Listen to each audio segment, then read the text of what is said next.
17 বছর পর দেশের মাটিতে তারেক রহমান লাখো জনতার ভালোবাসায় সিক্ত জুমার পর যাবেন জিয়ার মাজার ও জাতীয় স্মৃতিসৌধে।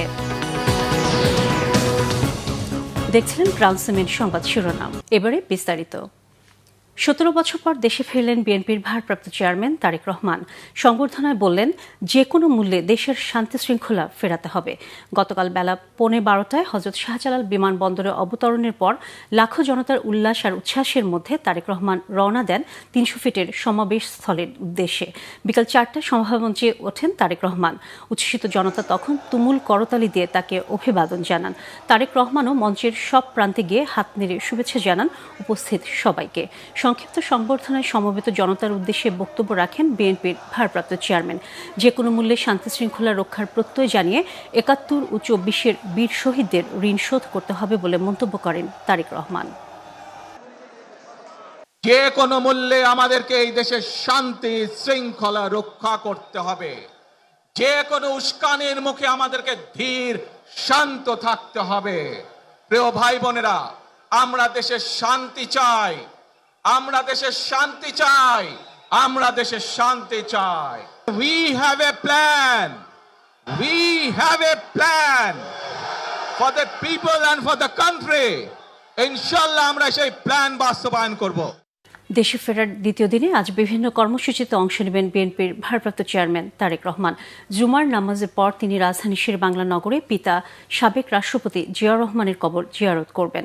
জিয়ার সমাধি থেকে তিনি যাবেন সাভারের জাতীয় স্মৃতিসৌধে মুক্তিযুদ্ধের বীর শহীদদের প্রতি শ্রদ্ধা জানাতে। আগামীকাল শনিবার ভোটার নিবন্ধন করতে বিএনপির ভারপ্রাপ্ত চেয়ারম্যান তারেক রহমান আগারগাঁও নির্বাচন কমিশনে যাবেন। সেখান থেকে ঢাকা বিশ্ববিদ্যালয় ক্যাম্পাসে যাবেন। সেখানে জাতীয় কবি কাজী নজরুল ইসলামের কবরের পাশে ইনকিলাব মঞ্চের শহীদ ওসমান হাদির কবর জিয়ারত করবেন। পরে জুলাই অভ্যুত্থানে আহতদের দেখতে তিনি শ্যামলীতে জাতীয় অর্থোপেডিক হাসপাতাল ও পুনর্বাসন প্রতিষ্ঠানে যাবেন। দর্শক, এই মুহূর্তে গুলশানে তারেক রহমানের বাসার সামনে আছেন আমাদের সহকর্মী ফজলে রাব্বি। সরাসরি চলে যাচ্ছে সেখানে। রাব্বি, গুলশানের তারেক রহমানের বাসা ও আশেপাশের অবস্থা সম্পর্কে আমাদের জানান, আর তার আজকের কর্মসূচির ব্যাপারে সর্বশেষ কি তথ্য আছে আপনার কাছে? জি সোনিয়া, ধন্যবাদ। আমি ঠিক দাঁড়িয়ে আছি 196 নম্বর যে গুলশান এভিনিউয়ের বাসাটি, তারেক রহমান যে বাসাটিতে গতকাল উঠছে ঠিক তার সামনে। আমি যদি এখন এই বাসাটির চিত্র দেখাই, এখানে কিন্তু আসলে গতকাল যে ধরনের নেতাকর্মীদের এক ধরনের উৎফুল্লতা উচ্ছ্বাস ছিল, মোটামুটি আজকে নেই। কারণ সারাদিন দিনভর 2 দিন কান্ত আসলে নেতাকর্মীরা যে ধরনের ধকল সামলিয়েছে, তারপরে কিন্তু অনেকটা সবাই একটু নিজেকে রিল্যাক্সেবল রাখার জন্য কিন্তু বিভিন্ন জায়গায় অবস্থান করছে। ঠিক একটু পরে কিন্তু আসলে তারেক রহমান তার জুম্মার নামাজের পরে কিন্তু তিনি এখান থেকে বের হবেন এবং বের হয়ে কিন্তু তিনি তার আজ মূলত 2টি কর্মসূচি আছে। জুম্মার নামাজের পর তারেক রহমান তার এই বাসভবন থেকে স্থানীয় নেতৃবৃন্দদের নিয়ে প্রথমে রাজধানীর শেরেবাংলা নগরে শহীদ প্রেসিডেন্ট জিয়াউর রহমানের কবর জিয়ারত করবেন। সেখান থেকে সাভারের জাতীয় স্মৃতিসৌধে গিয়ে আসলে শ্রদ্ধা জানাবেন, শহীদদের প্রতি আসলে শ্রদ্ধা জানাবেন। এই 2টি কর্মসূচিকে ঘিরে কিন্তু আসলে এখন পর্যন্ত কিন্তু আসলে তিনি বাসার মধ্যে অবস্থান করতে, তিনি বাসা থেকে বের হন নাই।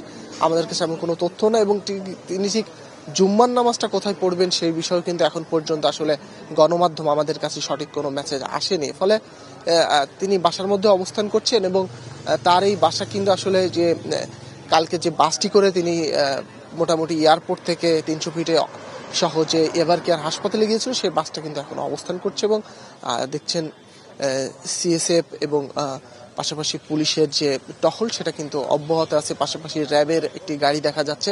মোটামুটি আইন শৃঙ্খলা বাহিনীর যে উপস্থিতি সেটি কিন্তু চোখে পড়ার মতো। অর্থাৎ তার নিরাপত্তার জন্য যে ধরনের একটা সংশয়ের জায়গা ছিল, তিনি বারবার বলছিল এবং নেতাকর্মীরা বলে আসছিল, সেই নিরাপত্তার বিষয়টা কিন্তু আসলে অন্তর্বর্তী সরকার পুরোপুরি নিশ্চিত করছে এবং পাশাপাশি দলীয় যে বিষয়গুলো আছে সেই জায়গা থেকেও কিন্তু তার নিরাপত্তার বিষয়টি আসলে খুব গুরুত্ব সহকারে দেখা হচ্ছে।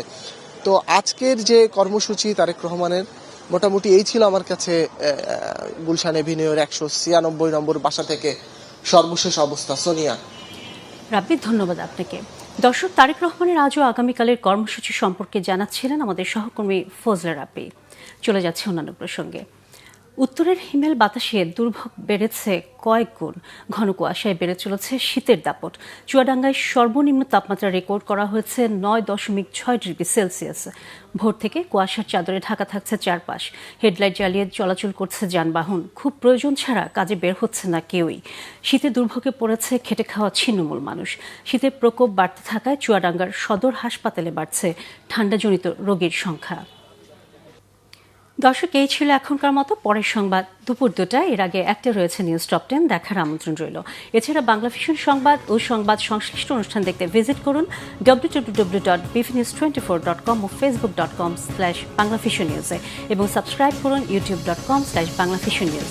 সাথে থাকার জন্য ধন্যবাদ সবাইকে।